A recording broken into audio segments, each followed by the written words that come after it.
There's a lot of things that I want to discuss today, and there are a number of different topics that boggle the mind. And we're going to talk about all of those. One just hit me, which is why I'm running a little bit late. We're going to talk about that here in a second, but want to kind of put a bow on the Super Bowl. I felt like my Super Bowl recap was somewhat compromised because of my situation. So much that I wanted to say, so much that I didn't get to say. Just finally getting back in the office today. And guess what? This is going to be another abbreviated week. So this is going to be the only podcast of the week. So going to try to cram a lot of content into one show. So here we go.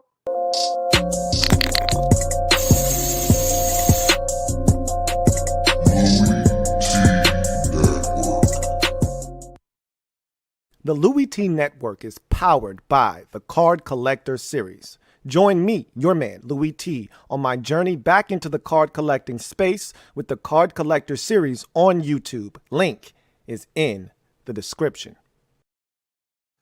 Who else could it be but me, your man, Louie T? Welcome to the 238th installment of the Louie T Network podcast. I, of course, am your set man, Louie T. Thank you for joining me. So much to get to today. It's Wild Out Wednesday, so that means you guys are going to take over the show a little bit later on. I want to finish today's show with a garbage time segment on the 2022 Hall of Fame class. You know how I feel about the Hall of Fame. The class is out. Someone had told me, I want to say last week on the podcast, that class was trash. I've had a chance to survey the class. I don't think that person's wrong. I don't want to disrespect the class, but you know how things go here on the Louie T Network. I don't know what I'm going to say. But brace yourself for that a little bit later on in the show. Got to talk about Super Bowl 56. A lot of different storylines coming out of 56.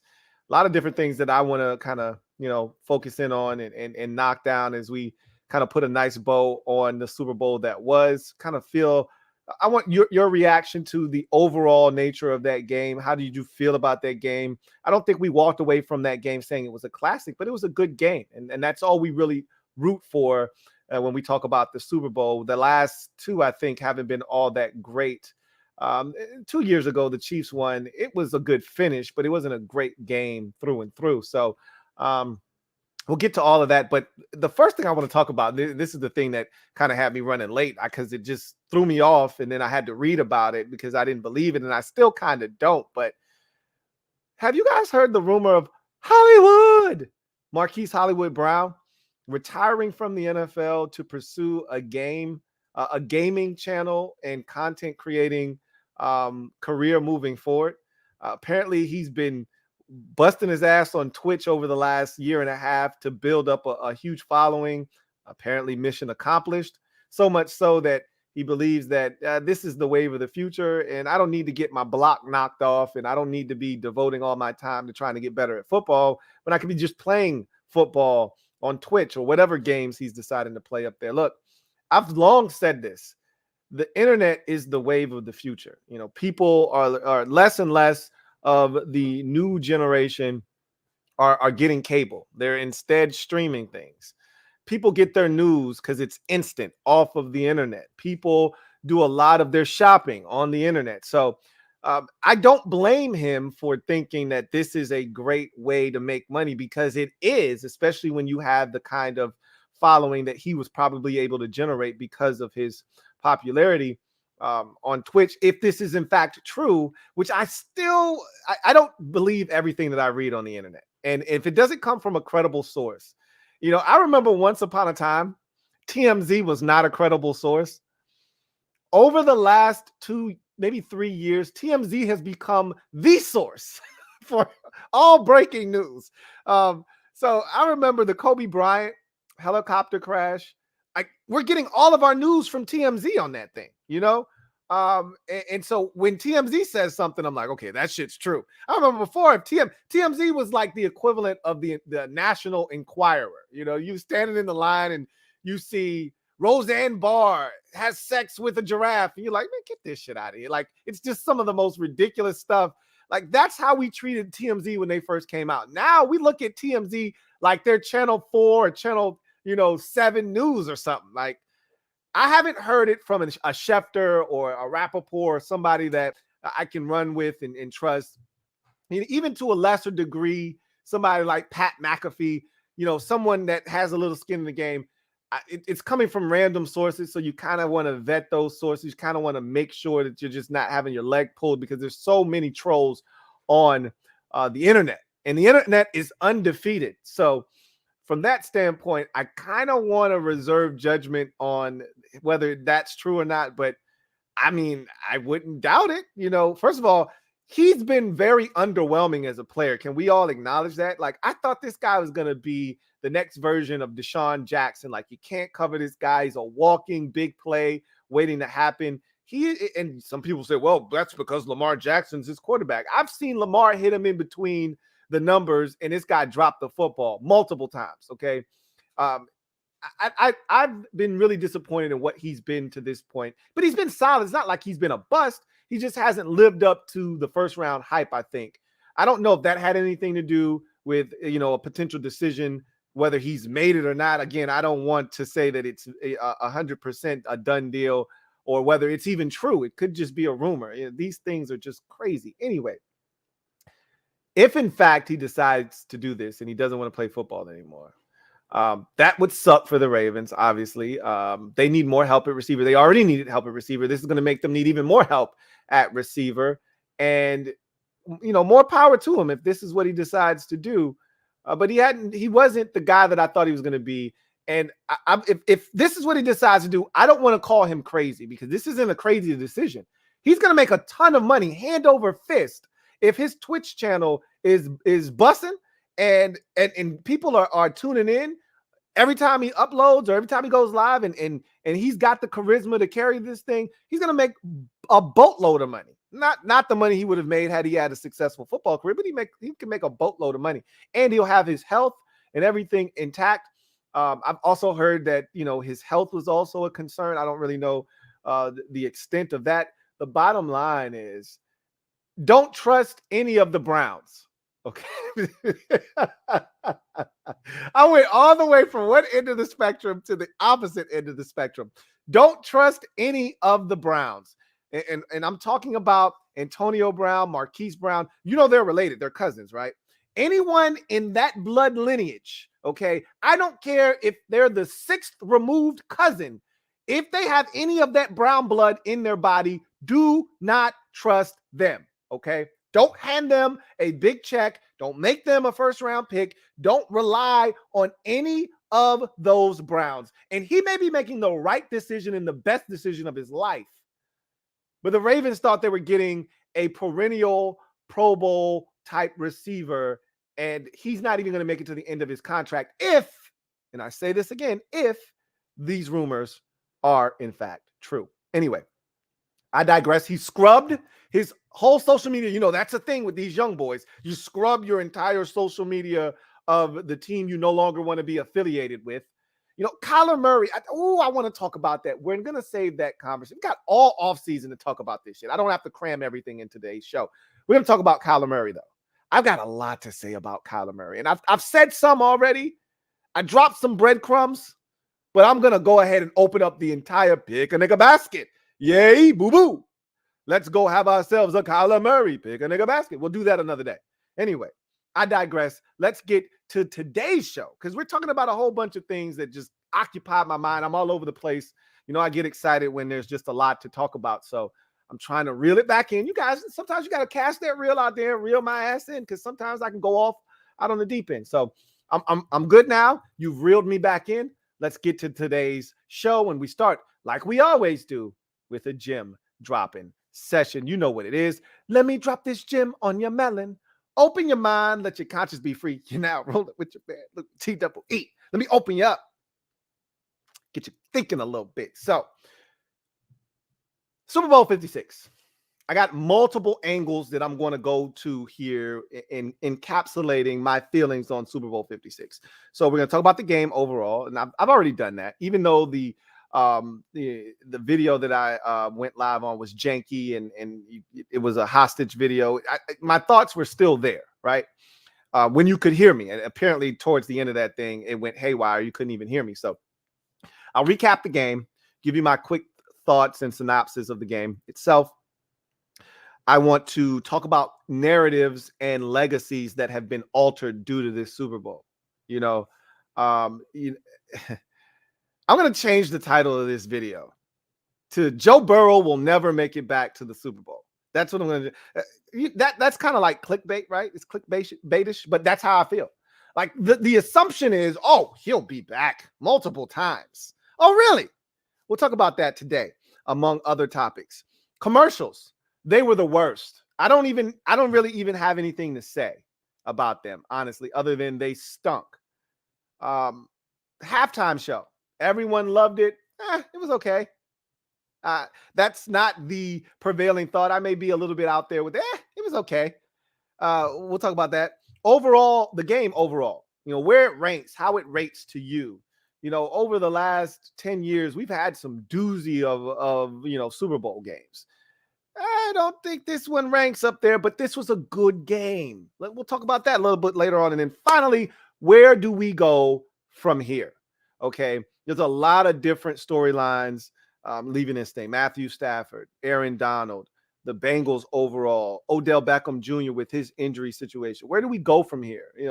What is the end game for some of these players and teams after this game? What is the final conclusion? Where do we go next? So we'll talk about that a little bit later on in the show. So let's get to the game itself. 23-20 Rams victory over the Bengals.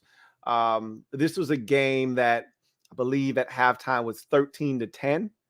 And then you get the T. Higgins offensive pass interference that wasn't called for the touchdown to make it 17-13. And then both teams essentially, the very next possession, Matthew Stafford throws a pick.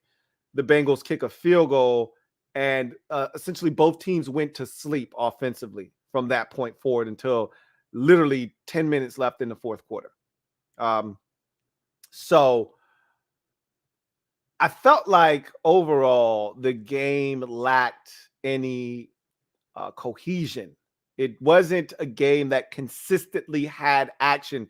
You could have gone to sleep after the interception that was thrown by Matthew Stafford that went off the hands of Ben Skoranek. Was not a good ball from Stafford, which is why he couldn't be the MVP. He made too many mistakes, but he also made plays when they had to be made.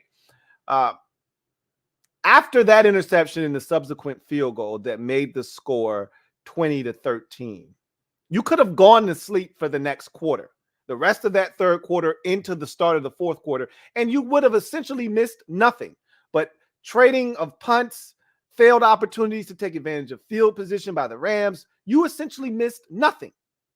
You wake up, the score is exactly the same that you went to sleep, 20-13, and then the Rams kick a field goal to make it 20-16, and you're all caught up. It's like a soap opera. You can miss a month and a half worth of soaps, show up one day, and you're all caught up because that's how slow the soap operas move. And it's not hard to figure out what the hell happened. So that's how I felt about the game overall. Like, it was okay. But, it lacked that cinematic feel like, oh my God, this thing is building to this ultimate crescendo. It wasn't action throughout like that Patriots-Eagles Super Bowl from about 5 years ago, 6 years, I think now, maybe 5 ago. It wasn't the crazy ending that we've gotten in past Super Bowls, whether it's Falcons and Patriots or even the Chiefs and the 49ers Super Bowl. It wasn't an ass kicking, obviously, like the one we got last year. And it wasn't a sleep snooze fest like the one we got in 18 with the Rams and the Patriots.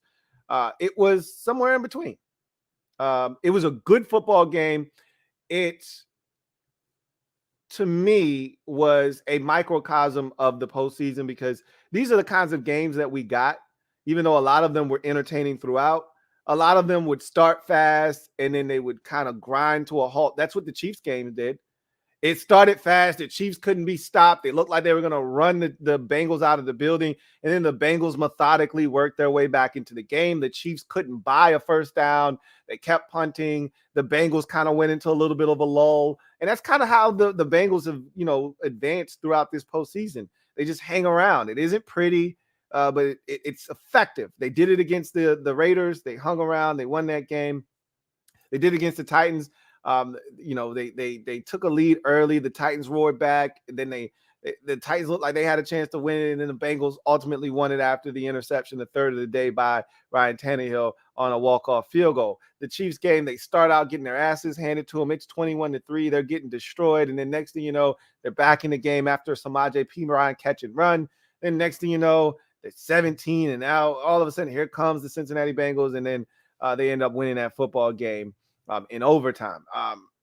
Kind of felt similar to that, except they didn't have enough gas left in the tank at the end of this game to get it done. And so at the end of the game, the Rams, I thought, started to assert themselves a little bit better. It's almost as if the Rams took like 3.5 quarters to figure out what the Bengals were doing. And I'm saying, look, you can't run. And, there's this crowd of people out there that they want to run football no matter what. You have to run the football to remain balanced. Says who? They could not run the football. They were getting embarrassed in the run game. I don't know what Cam Akers finished with, but it couldn't have been any more than 17, maybe 20 yards on like 14 carries. He barely averaged a yard per tote. At some point, you have to say to yourself, this shit isn't working. How about we just spread them out? And I get it. There's no Odell Beckham Jr. You don't have your top tight end. You don't have your top 2 tight ends. Higbee didn't suit up. You lose Blanton early in the game. You're throwing the football to your 3rd string tight end who would not have even been active had Tyler Higbee been active for the game. And he turned out to be your 2nd best option in this game in Bryson Hopkins. Okay. So the whole spread them out and go to work thing, I guess I understand why they didn't want to necessarily do that. I mean, essentially it would have been Cooper Kupp, Van Jefferson, Ben Skoranek, and Bryson Hopkins. That doesn't scare anyone, right? So I get it. I understand why they didn't want to necessarily spread them out and let Matthew Stafford go to work, but they needed to do something else because that run game was hideous. And they finally allowed Matthew Stafford to just go to work. And look, whatever happens, happens. They were running out of time, and it's almost like out of necessity, they started to allow Matthew Stafford to throw the football, and it ultimately helped them win that football game on the biggest drive of the season. Let's talk about the Bengals offensively for a second, because I thought that they didn't run it enough with Joe Mixon, who was having good success on the ground. But I also thought that they didn't go to Jamar Chase enough. After the start of the game where, first of all, can we all acknowledge that Jalen Ramsey got his ass cooked in that game? All right. He got his ass cooked. What is my man? Adrian Broner has one of the best memes and gifs out there. He's like, I ain't gonna lie. My ass got cooked. Jalen Ramsey, he should be like, man, I ain't gonna lie. My ass got cooked. He got his ass roasted on the field repeatedly. But the thing you got to love about these corners, they got a one-track mind. They forget about that. They get over getting beat, and they get back out there, and they figure out a way to get it done. And he was solid, but he got his ass cooked. Even on the final play of the game, Burrow didn't have enough time to get it to him. But he cooked Ramsey. Ramsey falls down on that play.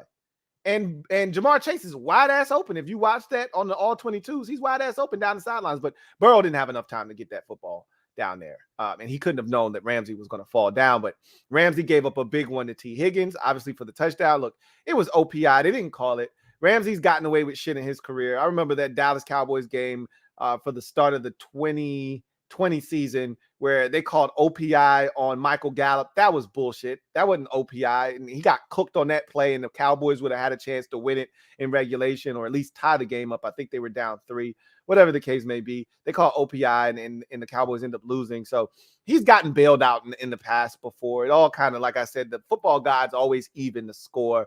So not calling OPI, I thought the officials, they weren't really calling shit, and it was amazing. Then you get to the end of the game, and you get a ticky-tack holding penalty that they decide to call on Logan Wilson, which I thought was garbage. But then the play before, I thought that the linebacker destroyed the running back Henderson. And I'm like, okay, you should have been calling holding on Jermaine Pratt the play before. So it's almost like they were making up for not calling the flag the play before. But whatever the case may be, they pretty much swallowed the whistle the entire game. I watched the guy on special teams. You can't block a gunner out of bounds. I watched a gunner get destroyed out of bounds, and they didn't call anything. How many times do you see in games during the regular season like that penalty? Like Aaron Donald gets in a brouhaha with a offensive lineman. Another guy comes over, pushes another guy in the face. The official is right there. They did not throw a flag.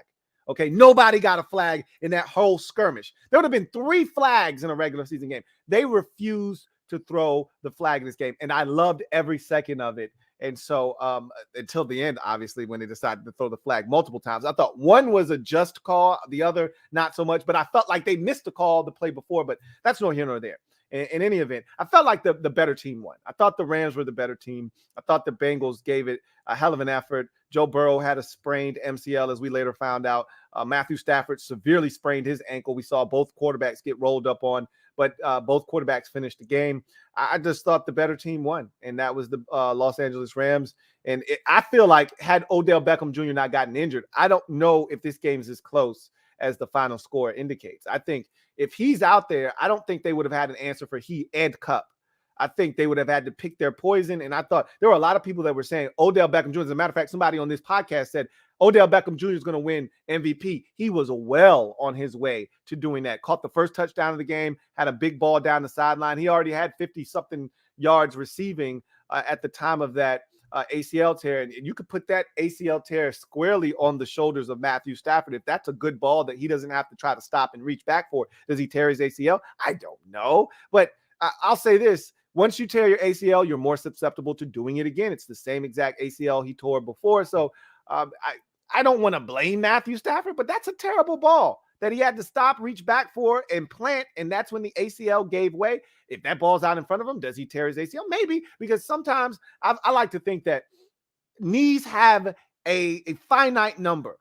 All right, you got so many cuts and stops and plants that you can do on that knee before it says, all right, I when your career started, you had 1,472 stops, cuts, or plants before I gave way. And you hit that threshold. Right now, I'm going down and we're going under the knife. So maybe with Odell Beckham Jr., that knee had, 207 stops and plants, and he wasted one there. We wasted the ACL on you. That right there, I'd like to see Stafford make a better throw and not force his guy to have to, stop, plant, try to adjust. But nonetheless, at the end of the day, Odell Beckham Jr. loses that ACL. If he doesn't lose his ACL, I think they win this game. And I think they might win it going away. I don't think they had enough answers defensively for both of those guys. And I don't think they were going to get enough pressure on Stafford so that he couldn't get the football to those guys. So who knows? At the end of the day, I thought the better team won, 23-20 final score. Let's talk about the narratives and the legacies that have been impacted and altered because of this Super Bowl. So let's start with Matthew Stafford. I think he's the biggest one because before this game, before this postseason run, before this season, he was just a guy for a lot of people out there. I remember my barber, who is a massive Rams fan, he wasn't excited about getting Matthew Stafford. I was elated. I said, dude, you have a serious chance of winning the Super Bowl. He's like, this guy, I don't even know this dude for real, man. I don't even trust him. I said, well, if you don't trust him, trust me. I'm telling you, you got a shot at winning the chip now. He's legitimate. He said, all right, we'll see. He didn't even believe in Stafford, and he wasn't alone. There were a lot of people out there that hadn't watched Stafford play, didn't know what he was about, didn't know how good of a quarterback he could be. Yeah, he threw a bunch of interceptions this year. Still, when the game was on the line, he made all of the throws. We've all seen the no-look pass that he made to Cooper Kupp on one of the most critical throws of the game. Yeah, we've all seen that. We know what Matthew Stafford is capable of. Dude is super talented, which is why he was the number 1 overall pick back in 2010. So we know what this guy is, or 2009, was it? 9 or 10, one or the other. We know what this guy's capable of. So I think now, before this Super Bowl win, I think just getting the Rams to the Super Bowl and then that moment against Brady where he takes them down the field in 2 plays and gets the game-winning field goal, I think just this postseason run alone before the Super Bowl win, I think it opened up a conversation on Matthew Stafford. Where does he belong in the conversation of his career, and then amongst his contemporaries, amongst the Aaron Rodgers, amongst the Drew Breeses, because he was the forgotten man for so long. Like when we would name those tiers of quarterbacks, he was never in the first tier, never. Even though his talent suggested that he should be in that first tier, he was never in that first tier. He was always in that next tier down with Matt Ryan and all of those guys, Eli Manning. And when we would name those quarterbacks, he would be in that tier with those guys. He would never be in the upper echelon tier with Peyton Manning, Tom Brady, and Drew Brees, and guys like that. So without this Super Bowl, I think you look at his career like you look at Phillip Rivers. I think a lot of people think, yeah, Phillip Rivers, if he got in, I'd be cool with that. But if he didn't, you wouldn't cry a river, right? You see what I did there? However, I think Phillip Rivers is a Hall of Fame quarterback. You look at Matthew Stafford's numbers, they're right there with Phillip Rivers. They're probably even better than Phillip Rivers' numbers, if not, because Phillip Rivers played like a whole, 7-8 more years than Matthew Stafford. By the time Stafford's done, if his numbers aren't better than Phillip Rivers right now, they will be when his career is complete. And I think you would look at Phillip Rivers and say, that's a Hall of Fame quarterback. And I think ultimately now the conversation now with this Super Bowl ring, I think Matthew Stafford now, he's still got work to do, I believe. Like this can't be the end of his postseason career. And it won't be if he stays in LA, which I don't see how he doesn't stay in LA. If he wins more postseason games, he plays in another NFC championship game, maybe makes it to another Super Bowl, who knows, wins another Super Bowl. Either way, I think the discussion now is a fruitful one, and it's one that is being had. And I think ultimately Matthew Stafford is going to end up in Canton when it's all said and done with this Super Bowl. That's what the Super Bowl does. It changes narratives and legacies. You talk about Aaron Donald. That's another legacy that I think was cemented. Look, Aaron Donald to me was already the best, the greatest defensive player these eyes have ever seen. And I know there's a real discussion, and this is what I think happened because he won this Super Bowl. I think a real discussion. And not only did he win the Super Bowl, he had 2 sacks, and then he had the game clinching play. It wasn't a sack, but it was a pressure that stopped Joe Burrow from being able to look down the field, see a wide open Jamar Chase to win the football game. When you look at Aaron Donald's career, never, ever trust a man with 2 first names. You see a 2-time league MVP. I think he was a 2-time MVP. He's definitely won it once. Defensive Player of the Year. You see a guy that's had multiple 15 sack plus seasons. You've seen a guy that's dominated every way imaginable. I can't tell you how many All-Pros this guy's had, but if he's been in the league 8 years, he's probably got 5 or 6 All-Pros under his belt. I mean, at this point, the dominance in which he plays with and what teams have to do to account for him on a weekly basis is insane. He was being double-teamed the entire time. The first play he didn't get double-teamed, he got a sack. Okay? Like, this is what Aaron Donald is. The first play that they overloaded his side and they made sure that the center could not help by blitzing a linebacker and making that center accountable for someone. He took the guard, put him on skates, and sacked Joe Burrow. The very first play, he didn't get double teamed. So his impact is ridiculous.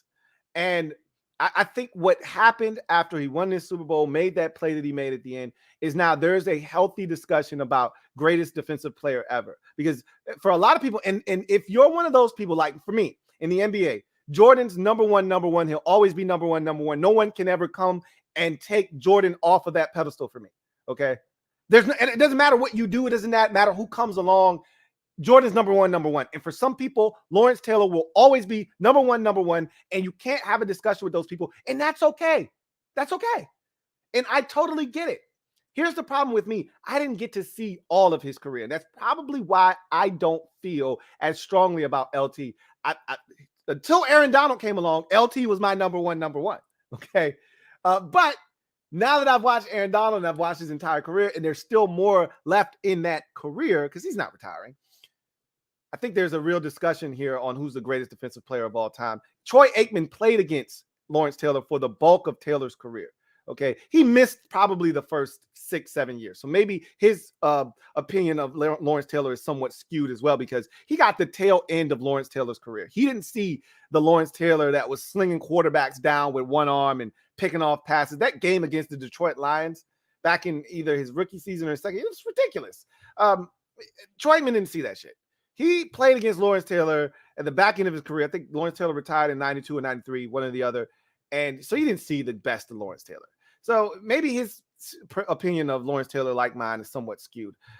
I know what Lawrence Taylor was as a football player. I know how dominant he was. I know that there were positions created to protect against. There were packages. Washington had a package. They created the H-back position strictly and solely based on Lawrence Taylor and blocking him. Okay? Like, in order to be the greatest, there has to be some kind of contribution you made to the game, and that's his contribution. For Aaron Donald, his contribution is essentially the triple team. Like, I know guys have been double and triple team before, but not at the rate that Aaron Donald gets doubled and triple team from the interior defensive tackle position.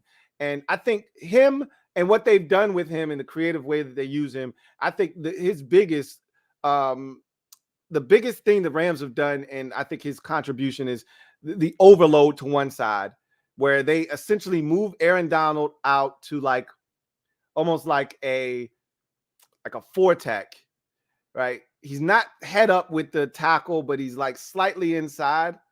They move the end or the edge rusher outside of the tackle, almost like at a 6-tech. And then they slide over the other defensive tackle pretty much right over the center. And now they've created a one-on-one for him on his side of the field, so you can't double. Now you got a running back come over there, but what happens if I blitz? Because you still got the defensive end on the other side, and if I blitz on that other side, then you might have to account for it. So they've come up with creative ways to get Aaron Donald one-on-ones. I remember Washington playing against Aaron Donald in week number, I want to say it was 5 or 6 of the 2020 season. And all they did was that same alignment where they had 3 defensive linemen on one side of the ball, and we acted as if we had never seen it before. Brandon Sheriff didn't play in that game, and he devoured our guard and centers in that game, had 4 sacks, and destroyed our whole game plan. That's Aaron Donald in a nutshell. I think there's a real conversation now about him being the greatest defensive player of all time. You still may not believe it, and that's fine, but I think there's more of a conversation today than it was a week ago this time. And that's what the legacy of a Super Bowl victory can do for your career. Sean McVay had been to the Super Bowl before, didn't win it, actually coached, you could argue, his worst game of his career. Sean McVay had been to the playoffs. He's been to the playoffs every year of his career, I believe. I think that's a thing. He may have missed one season, but his first year, he comes in, they win the division. The second year, they make it all the way to the Super Bowl. And Sean McVay is a guy that has won big since he's been the head guy, but hasn't won the whole thing. And the Rams and McVay have already thrown caution to the wind. They're like, we don't care about the future. We care about now. And we've heard what McVay has said. Attack success. Attack now. And that's what he's done by going out and getting Ramsey, going out and getting Von Miller, going out and getting Matthew Stafford, going out and getting Odell Beckham Jr. Like, all of these moves, going out and get Brandon Cooks. Like, they've tried. It's not like they just started trying to win a Super Bowl. They've been trying to do this for the longest time, and he finally got it. I was rooting like hell for Sean McVay because I knew that if he didn't win this one, then there would start to be this whole narrative on him that, oh, he can't win the big game. He can win you a bunch of regular season games, but they would have turned him into the next version of Marty Schottenheimer. They would have turned him into Dan Reeves, one of these coaches that gets to the Super Bowl ample amount of times, but can't win it. And then that would have been hanging over his head. And Sean McVay's a hell of a coach. I just wanted to see Sean get that monkey off of his back. He did that. That changes the entire narrative. If he doesn't win another Super Bowl, he's always got this. And no one would ever question his ability to get it done now because he's won a Super Bowl. That's what the Super Bowl can do. It can change your legacy. It can change the narrative that quickly. And it did for Sean McVay, going from a guy that can't win the big game to now having won the big game. How about Odell Beckham Jr.? Shame on you if you step to the old dirty Beckham. Now, ODB, was playing phenomenal football. He was playing his way into a lucrative deal from somebody, whether it was the Rams, and he had already said he was willing to take less to stay with the Rams. So he was already kind of setting the stage and kind of setting that foundation to go back to LA, and all of a sudden he gets injured. And it's an unfortunate situation. It's the same ACL. You knew it was torn. You saw his eyes on the sidelines after halftime. I mean, they were completely sunken in. You could tell he had been crying the entire time he had been in the locker room. So you knew it was a torn ACL. No one wanted to report it, but I told anybody that would listen. I even said it on the post-game show on Overtime. I said, he tore his ACL. I said, I'm 97% sure. I think I said 97. I said 99. I said, I didn't sleep in the Holiday Inn last night. Okay, so I can't be 100% sure. I'm no doctor, but I know an ACL when I see one. And I know when I see the emotion of a guy that's torn his ACL before, I know what that looks like. And he knew the moment he did it, he knew. He was on the ground writhing in pain. He knew what that feeling felt like. He's like, oh no, not this shit again. I worked this hard to get here. I proved the naysayers wrong. I'm kicking ass in this game, and now this happens. What does that mean for him? Somebody's going to have to give him a prove-it deal, right? Like, is it the Rams? Is it somebody else? I mean, this guy's not playing to start the beginning of next season. He's going to end up on the PUP list, we would all assume, right? Probably miss the first 6 weeks of the season and then be ready to go. But injury this late into the season, we're talking February, even if it's 6 months, that's August. You're not going to rush him back. I can't imagine him being ready for the start of the season. But some of these guys heal really quickly. He's been through this process before, so maybe he knows what to expect. Maybe he heals a lot quicker. Again, I don't doubt anybody, and I never say never after seeing Cam Akers go down with an injury in like July or June and then turn around and be playing football that same calendar year, because I think he snuck in December and played in a ball game. I've never seen anything like it. So these guys are coming back faster and faster from these injuries. So we'll see what happens. And that was an Achilles. Generally, Achilles is like 9 months. Cam Akers was back in like 6 or 7. So it's just crazy. So I won't doubt him, but man, that's rough. That's rough. And just when you thought his stock was starting to go back up, whoop, right back down it goes. Let's get to the next concept. And so this was a whole mentality. You can't buy a Super Bowl ring. You can't buy a championship. We talked about it on this podcast. The reason my dad was rooting against the Rams is because he said, you can't buy a championship. That's not how this shit works. He was upset and he was like, they're not winning this game. And they won the game. And so that whole narrative of you can't buy a championship, it never really worked previous to this. We've seen teams try, but we've also seen many of them, if not all of them, fail up until this point. Now, they weren't as egregious, right, as some of the teams. Like the 2000 Redskins are the poster child for trying to buy a Super Bowl. Like they literally went out and purchased every free agent on the market and tried to win. Mark Carrier, Deion Sanders, Bruce Smith. The list goes on and on and on of guys that they brought in to try to win a championship. Jeff George. It was a mess, right? And it didn't mesh. It wasn't cohesive. That's not what the Rams did, okay? They had a lot of homegrown guys. They had a lot of players that they had acquired from other means that were already there, that had been trying to win the last 2-3 years. But, when you look at the accumulation of moves made, the Ramsey deal, the Stafford deal, the OBJ acquisition, the Von Miller deal, when you look at all of these things, the deal for Sony Michel, like when you put all of these things in a vacuum, the bringing back of Eric Weddle out of retirement, it all looks like a team that's desperate, pushing all their chips to the center of the table and looking to buy a championship. But, that's on the surface. But when you actually dig into it, they didn't actually try to buy a Super Bowl. They just were uber aggressive in going after it. They didn't bring in 8 different free agents.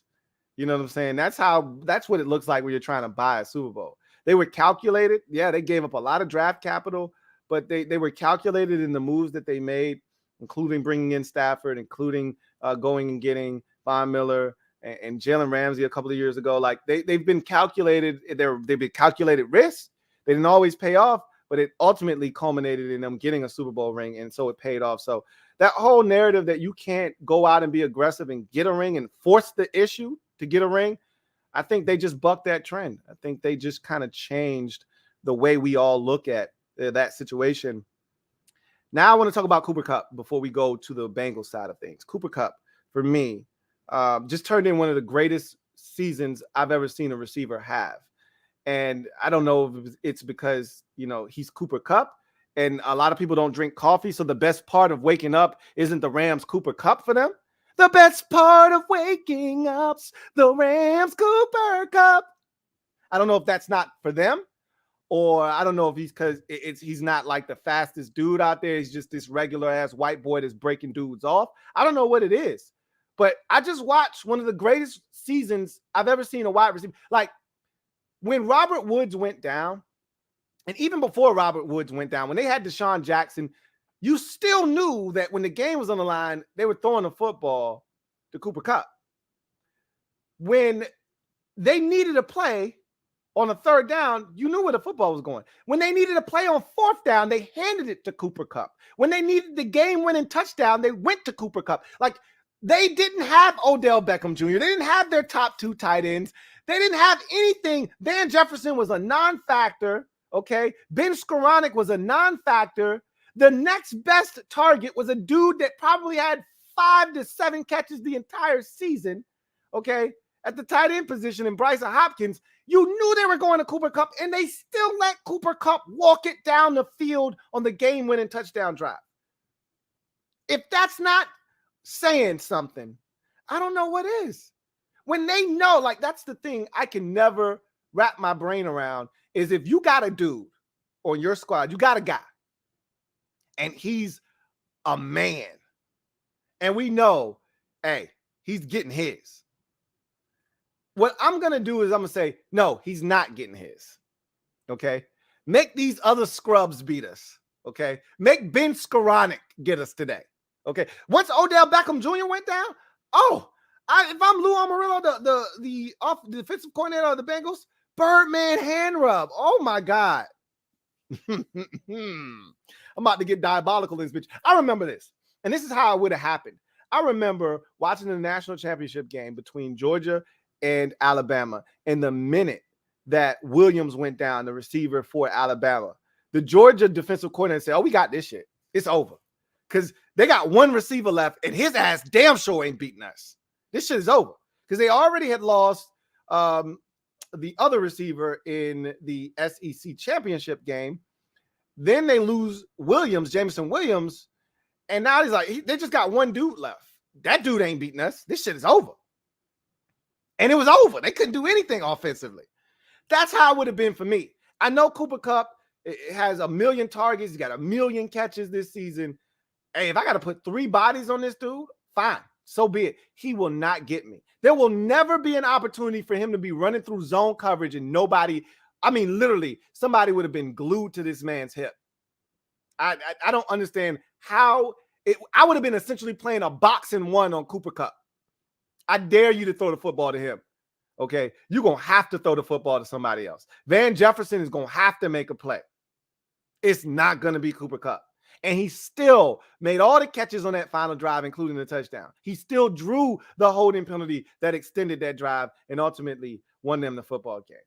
I mean, it's one of the greatest individual seasons we've ever seen. Every time they needed to play, the Buccaneers knew when they tied the game against the Rams, they're going to Cooper Kupp. And 2 plays later, Cooper Kupp out of bounds, Cooper Kupp down the middle of the field on a cornerback blitz, one-on-one with the safety. Why would you even do that? He smokes the safety, Antoine Winfield Jr., and they're kicking the game-winning field goal. Every time they needed a play, it's number 10. They dialed in number 10. They did it again, and I think it's one of the best seasons we've seen in a long time.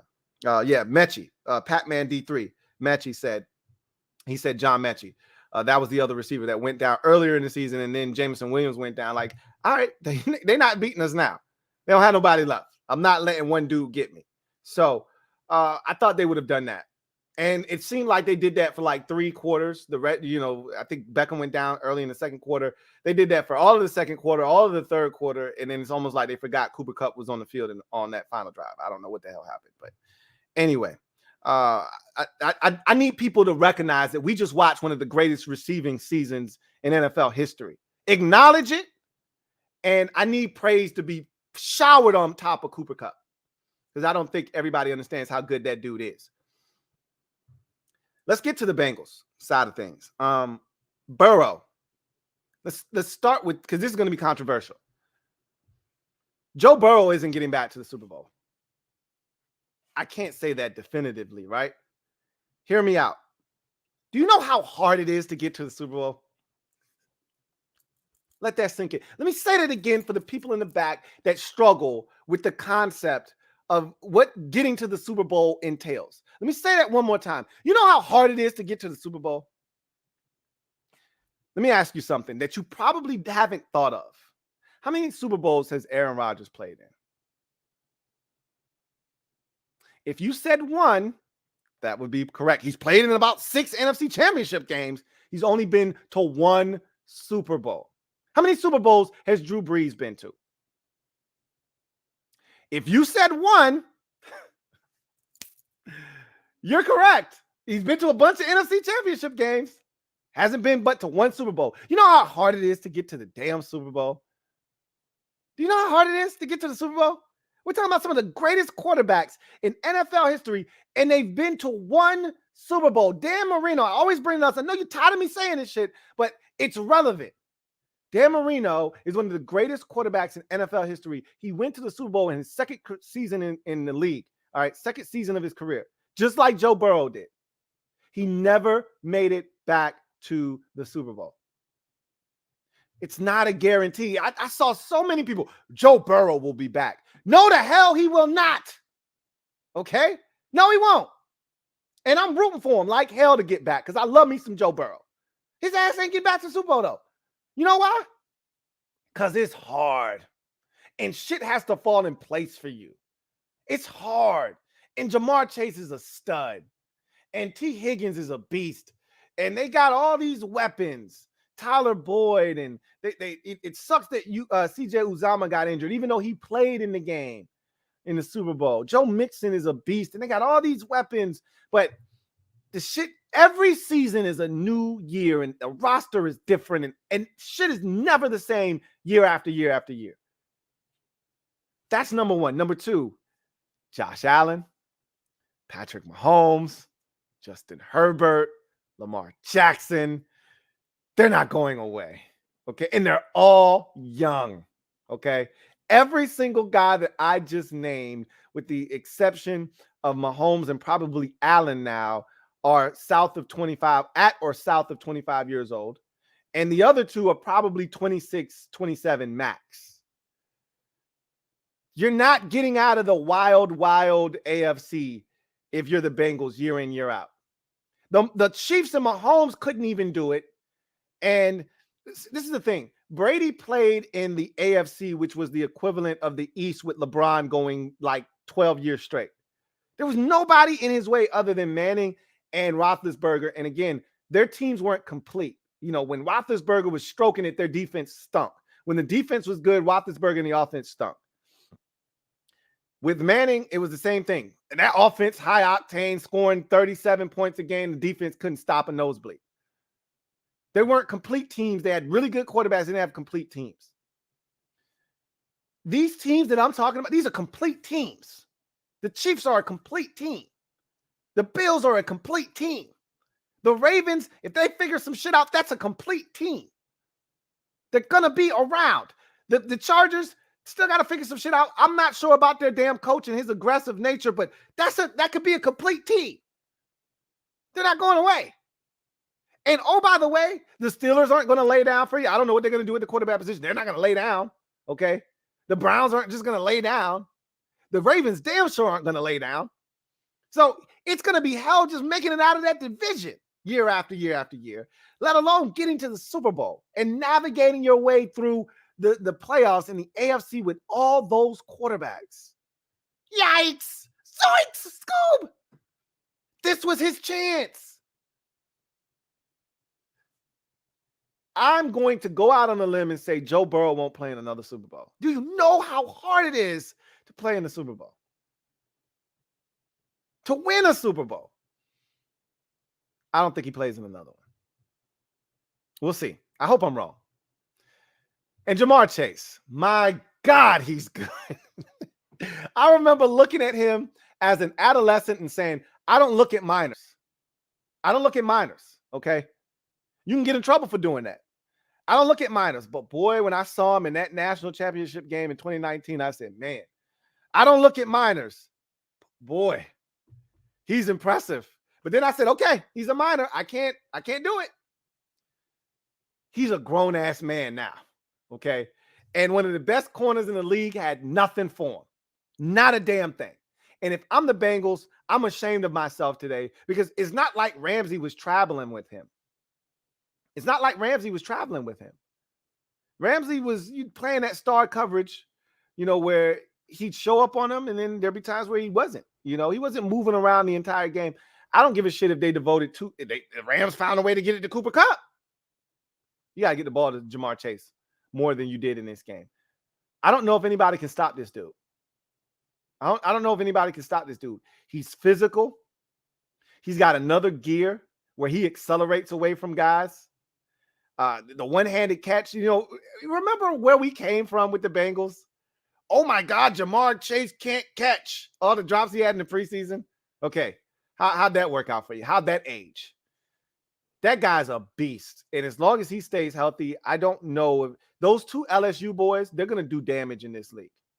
If they're healthy and they have a good quarterback, which Justin Jefferson has to worry about that. Jamar Chase doesn't. He'll be playing with Joe Burrow for the bulk of his career, if not all of it. Whereas Justin Jefferson, people like to bitch and complain about Kirk Cousins, but that's why he's able to put up the numbers he's putting up because he's got a really good quarterback. They take Kirk out of there, he could be over there swimming around with some Kellen Mond or some bullshit like that, and then we'll see those numbers, see if he's still putting up them kind of cartoonish numbers. But, man, Jamar Chase is good. Damn, he's good. That boy good. Anyway, I digress.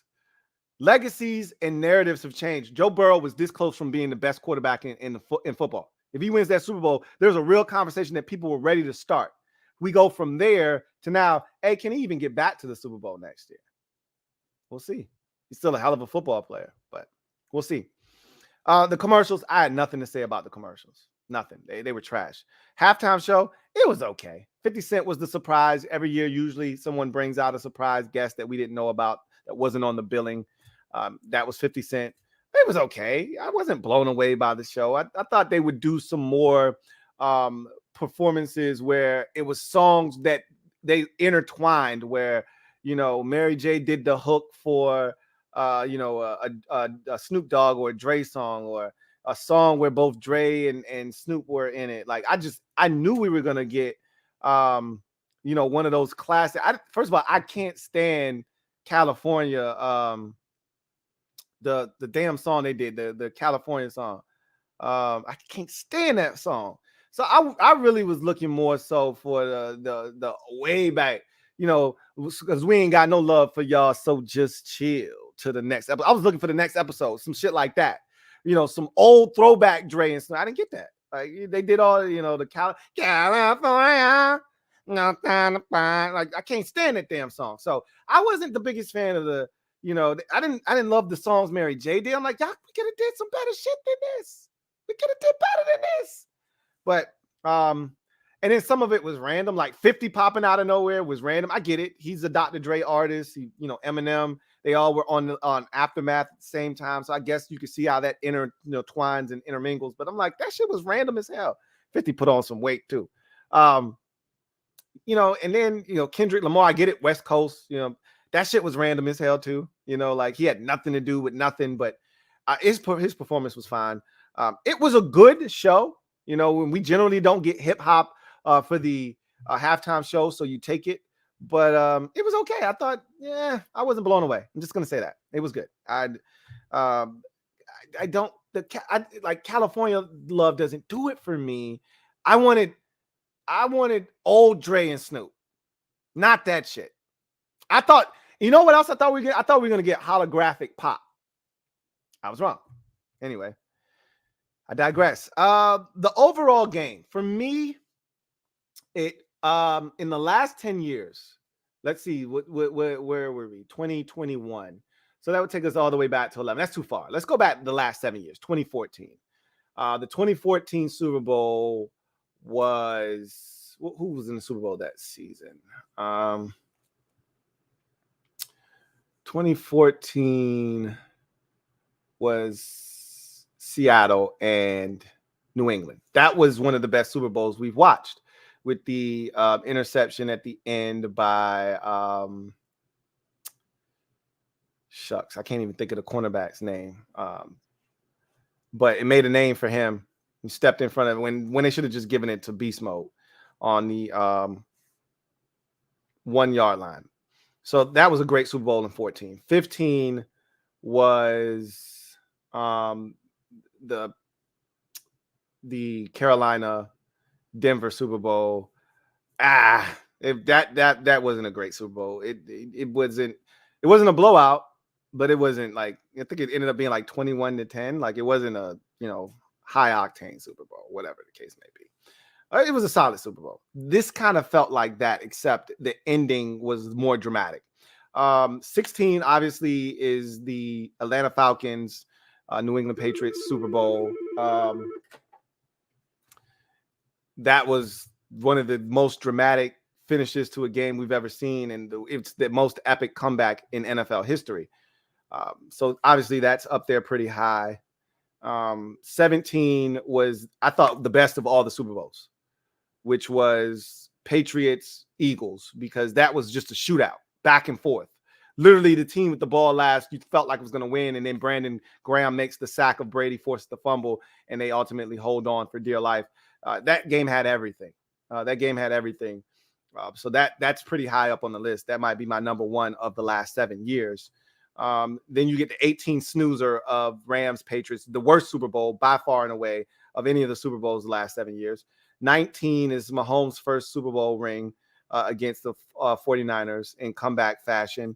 That was a good Super Bowl. Not great, but it was good.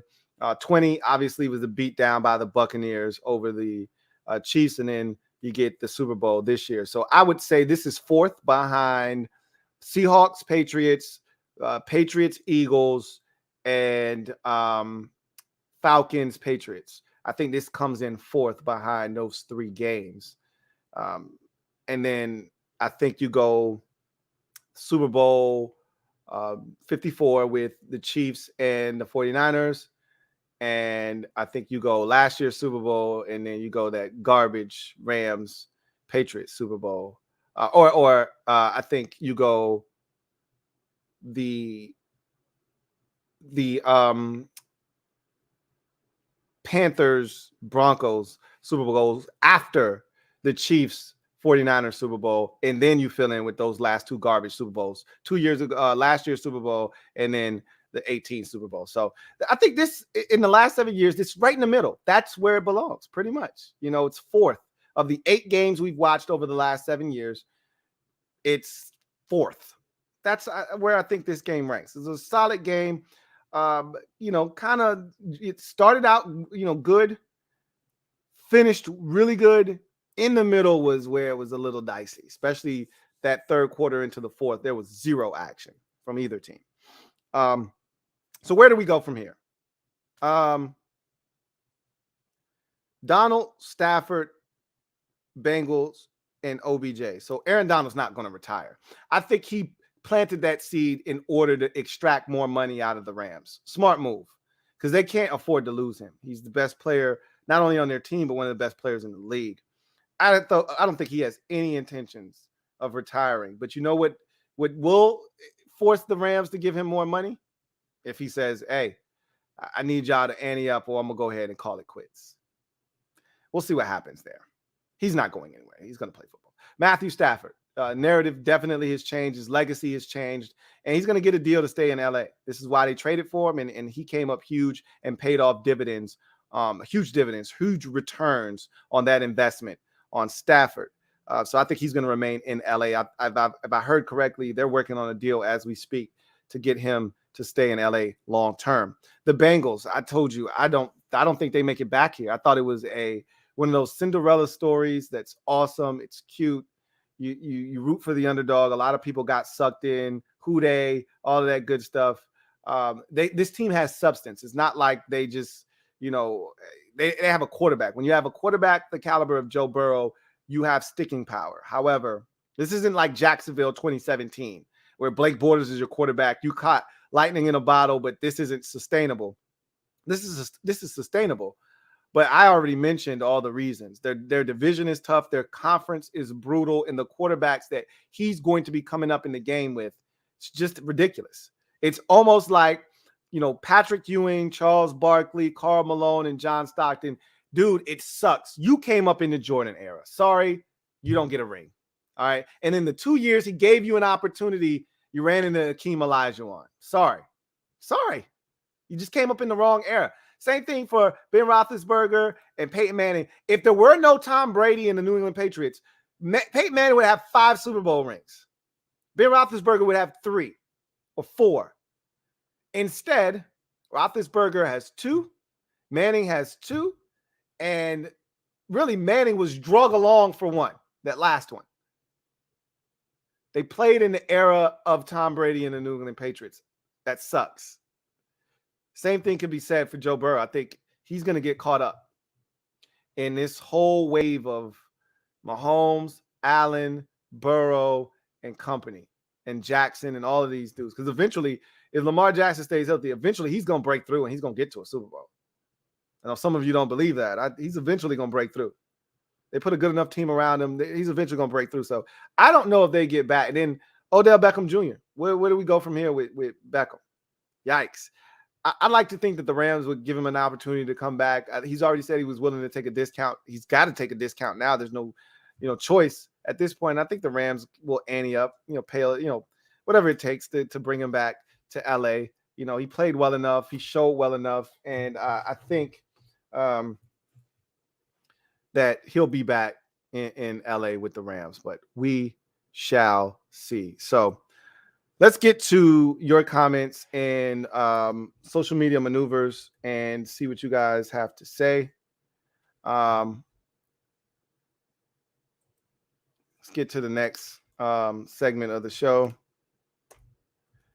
Let me put this back in first so I can see your comments. And let's see what you guys have to say.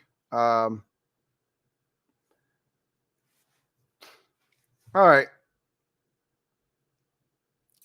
Let's see. Blackout B says, what up, brother? What up? What's good with you, Blackout B? Says, Vikes officially hired Kevin O'Connell as head coach. Your squad has dealings with this dude. Give me the rundown on him. Really young, offensive-minded head coach. Guy that I think is very smart, very personable. Think he's going to do a good job of relating to the players on the roster. I don't know if he's a leader of, the entire squad, but I think offensively, you're going to love what he brings to the table. Pretty much, you're looking at Kevin Stefanski and Sean McVay offensively, right? You're going to run the football. You're going to run the hell out of it, and you're going to go play ass your fake off of it. Like, he believes in what McVay believes in. He believes in what Stefanski believes in. They're all kind of cut from the same cloth, if you will, from that Shanahan-type tree. So you pretty much know what you're getting. No one's ever seen this guy as a head coach. So, Zach Taylor, all of these guys kind of look similar. I think it's more of Kevin Stefanski, Sean McVay, and my man out in Green Bay. I can't think of his damn name, but that's what your offense is going to pretty much look like. Some semblance of that. He may put a little sauce on it, his own little spin on it, but for the most part, that's what your offense is going to look like. Pac-Man D3 says, what up, Lou? What's good? What's good with you? He says, what's your opinion of what we should prioritize with free agency versus the draft this year? There's a lot of things that we should prioritize, but obviously the first thing is quarterback position. That's something they got to figure out, whether they decide to, put a Band-Aid on it for this year and really go after it next year. Or I've talked about the order of what we need. So, quarterback, free agency is usually not an option for free agency. Quarterback's usually not an option for free agency.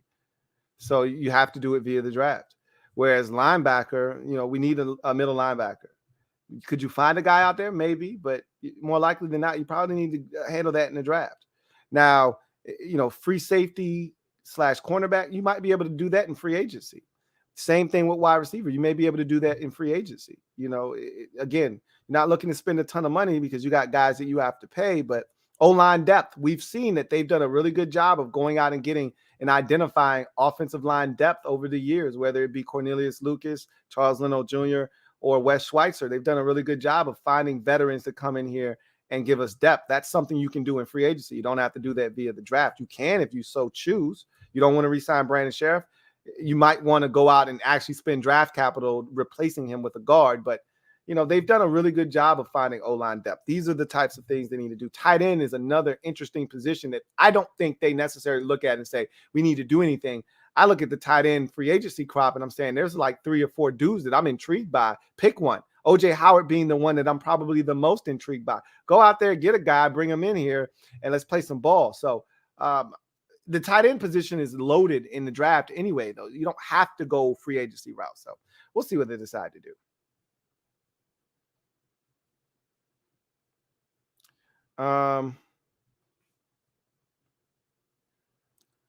Let's see if we got any more comments. Kevin, the PRF says, sorry, LT. Whenever you talk about Donald versus Taylor, it sounds to me like when the youngins on the internet arguing over LeBron over Jordan just because this is their prime era. And that's fair. I'm not disagreeing with you on that. I didn't watch Lawrence Taylor in 81 or 82 or 83 or 84 or 85 or 86, 87. I didn't see that. So I get it. I've watched I'm a borderline football historian. I've watched tons of Lawrence Taylor's games, not highlights, games, gone back and actually watched games. I've seen this man take over games. I didn't live it, though. I didn't live it as he was doing it. It feels different when you're in that moment and you're seeing it. I didn't do that. So there is some bias there. I will admit that. But I've told you why I feel this way. Okay. You don't have to agree with me, and you probably don't. Obviously, it sounds like you don't, which is fine. But I've given you my rationale. It's not like with Jordan versus, LeBron, where, Jordan, LeBron is this, that, and he makes other guys better, this, that, and the third. And you're like, well, hell, cut all of that out. Game on the line, you giving the ball to Jordan and LeBron. Everybody knows the answer to that.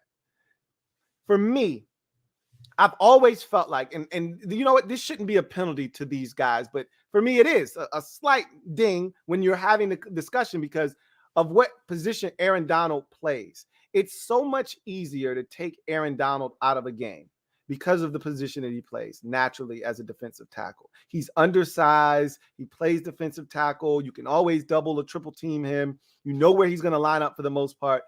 There isn't a lot of deception when it comes to where Aaron Donald's going to be on the football field. Whereas with Lawrence Taylor and Micah Parsons and guys like that, because that's who everyone's comparing Micah Parsons to, Lawrence Taylor, I think it's premature right now, but he had a hell of a rookie season. These guys move around. You don't know where they're going to line up. It's hard to account for where 56 was going to be. Left side of the formation, right side of the formation, coming right up the A gap. You can hide him. You can disguise him. He can drop into coverage. He can come as a blitzer. Like, there are so many different dimensions and ways you can use a Lawrence Taylor. Whereas with Aaron Donald, he's a defensive tackle, yet he's still dominating the game like a guy that's being moved around as a chess piece.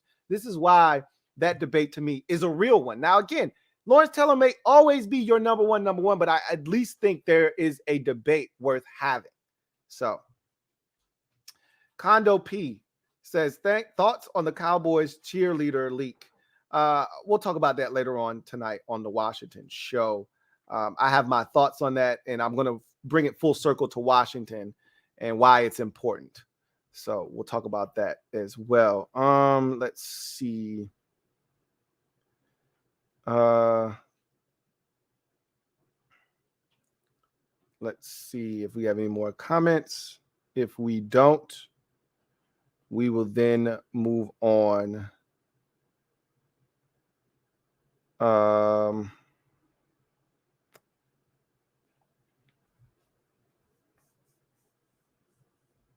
Let's see. Matt LaFleur was the coach I was thinking about. Red Wing 01 says, so Donald is pulling a Brett Favre. I don't think that's what he's doing. I just think he's trying to take advantage of the situation. I think there at one point might have been, that sentiment of, man, I've done everything you can do in the league. I put a lot into this thing. Body gets beat up. I got a family now. I got kids that I want to see grow up. Do I really need to keep doing this? I made a ton of money. I think there was just a sliver of that, but I think it's more about, hey, I could cash in, Yeah, I'm getting paid good money, but I could be getting paid like life-changing quarterback type money. So we'll see if he, looks to take advantage of that opportunity. And the game that he put forth in the biggest game of his career, I think puts him in a position to be in the driver's seat. Now, I don't know where the Rams are getting all this bread from, right? But they'll figure it out. If they want Aaron Donald back, they'll figure it out. Louie T or Red Wings 01 writes, NFC is mostly veterans. Aside from Dak and Kyler, not a ton of young studs. We'll see how Fields and Lance turns out. But this conference is looking wide open if we can get that guy, which is what I've been saying, is that this thing is wide open now. There's still Russell Wilson. There's still Aaron Rodgers until he retires. There's still some guys out there, but they're, like you said, it's mostly veterans. They're Kyler Murray and Dak Prescott are really the two young quarterbacks. And like you said, Trey Lance is a guy that, we're going to see what he's all about. Justin Fields is another one that we're going to see how good these guys can turn out to be. And there'll be more guys that are drafted into the conference over time, and we'll see how it goes. Deshaun Watson may ultimately end up landing in this conference. Maybe he won't. We'll see. But I feel like, and we'll have a Deshaun Watson conversation. I'll have one on my show tonight for sure, but we'll have one on this podcast as well. I may expound upon what I'll ultimately talk about tonight. So that's the last comment for social media maneuvers. Let's go and wrap up this show with garbage time. So, Hall of Fame class of 2022 reads like this. Offensive tackle, Tony Boselli of the Jacksonville Jaguars. Leroy Butler, safety of the Green Bay Packers. Sam Mills, linebacker for the Saints and the Panthers. He was a hell of a football player. Richard Seymour, former New England Patriots nose and Oakland Raiders to finish up his career, defensive tackle. Bryant Young, San Francisco 49er tackle. Cliff Branch, Raiders wide receiver. Art McNally, I think he was like head of officiating or something. And Dick Vermeil, the Rams in 99 and then the Eagles in 1980 led two different franchises to the Super Bowl. Won one, lost one, went to two. So, did he go to a third? Because they went back the next year and they lost to the Patriots, or 2 years later. Maybe that might have been Mike Martz. I don't know. Anyway, the class of 2022, everyone. It's underwhelming, to say the least. There isn't one guy that stands out in this class that you say, oh my God, he got in. What a career he had. And there isn't a quarterback here that drives this class. There isn't a superstar player in here that drives this class.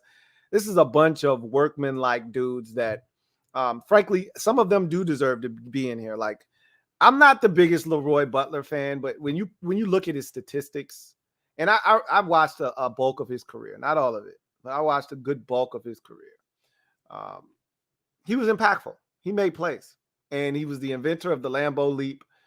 And he's in that same, he's in that club of, I think it's like 30 interceptions, 20 sacks. That's rarefied air. Like, it's so hard to do that as a safety. So you got to give him credit. I don't love Leroy Butler, but I don't have a problem with him getting in. Tony Boselli, I have a massive problem with Tony Boselli getting in. The man played in like 5 or 6 seasons in the league before injuries derailed his career. I don't give a shit if injuries cut your career short. Like, I feel the same way about Terrell Davis. Gale Sayers is the one outlier because he was like a different dude. He was like, he changed the game. Like, guys like that deserve to be in the Hall of Fame. Terrell Davis wasn't one of those dudes. He was dominant for a little stretch there, but again, I need longevity. That's what the Pro Bowl is, or excuse me, the Hall of Fame is all about. Guys that did it at a high level, the highest of high levels, okay, for a long time. And Tony Baselli didn't do that. He was dominant, but he wasn't good enough to be in the Hall of Fame. Not over some of the guys that are still waiting to get in who did it for a long time. And, you know, I'm biased, but Joe Jacoby is better than Tony Baselli. This is a joke. Sam Mills, really good football player. He's like a watered down version of Mike Singletary. I think Sam Mills deserves to be in the Hall of Fame. I watched Richard Seymour's career. Man, was he good? I never once said, man, he's a Hall of Fame football player. I'm sorry. And he was really good. He was dominant at times, but the sack numbers aren't there. And again, sacks aren't everything, but they are a real thing. And he was more of a run stuffing guy. Yeah, he could get to the quarterback a little bit. But I think he ended up with like 52 career sacks. That's nothing. Okay. And it's not like he played 30 years ago when, you know, bagging quarterbacks wasn't a thing. Like, it's a thing now. Yeah, he was dominant. I think he went to had one or two all-pro seasons. Richard Seymour is not a Hall of Fame player to me. I'm sorry. Really good football player. Really good football player. Not a Hall of Famer. Sorry, not sorry. Bryant Young is a Hall of Fame football player. He is a Hall of Fame football player. And he's got the numbers to back it up. And he was huge, including that rookie season in San Francisco. I remember him bursting onto the scene that first year, helping them win that Super Bowl, getting over the hump, beating Dallas and you know, Green Bay, and getting into the Super Bowl, beating up on the Chargers. Like, he was huge in that year, and he was really, you know, a dominant interior pass rushing. To me, you can't be a mainly run stuffing defensive tackle and make it to the Hall of Fame. You have to be a two-way guy, one that can stop the run but also get after the quarterback. If you are not both, I think of Hall of Fame interior defensive tackles. I'm thinking of John Randall, excuse me. Got my Vikings mixed up. I'm thinking of John Randall. I'm thinking of Warren Sapp. Like, these are Hall of Fame defensive tackles because they could stop the run, but just as aggressively as they stopped the run, they got after the quarterback. These are Hall of Fame defensive tackles. Bryant Young falls in that category. I don't see that with Richard Seymour. Cliff Branch, one of the best deep threat wide receivers in NFL history. I thought he should have got in the Hall of Fame a long time ago. With some of the guys that have gotten in over the years, I thought Cliff Branch, I always love to give guys their flowers while they can still spell them. He died in 2019. This man should have been in the Hall of Fame already. He should have been in the Hall of Fame while he was alive to accept his bust and his jacket. That's a shame.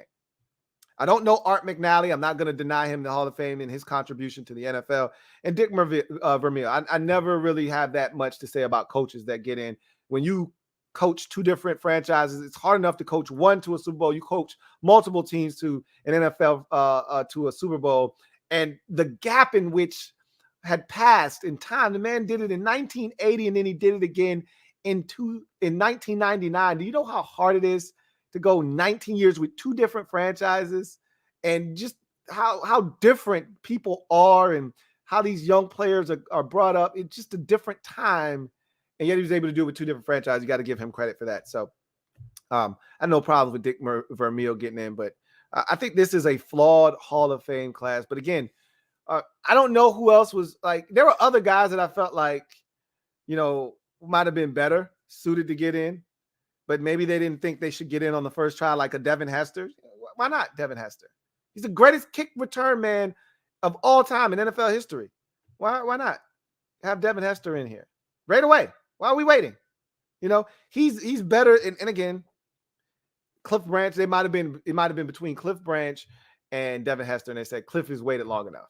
Like, I don't know, man. This class is uninspiring. I wouldn't be shocked if this is one of the least watched Hall of Fames. Who watches the Hall of Fame, right? I haven't watched a Hall of Fame in like 20 years. So who am I to say? This shit doesn't move me. I like to be the Hall of Fame police, but they've essentially taken my badge from me the last 2-3 years and said, you don't get to do this anymore. And like Dion said, you can't just let everybody in. It feels like they're just letting everybody in. To me, feel like Richard Seymour was a good football player. Really good. Okay, don't get me wrong. He wasn't a Hall of Famer, though. That's just, in my opinion, I watched him. I watched his entire career. This isn't like Lawrence Taylor or even Leroy Butler to a lesser degree, where I didn't see their whole careers. You know, got in the league a few years before I really started being an avid football watcher. So I didn't see the first, half of their careers.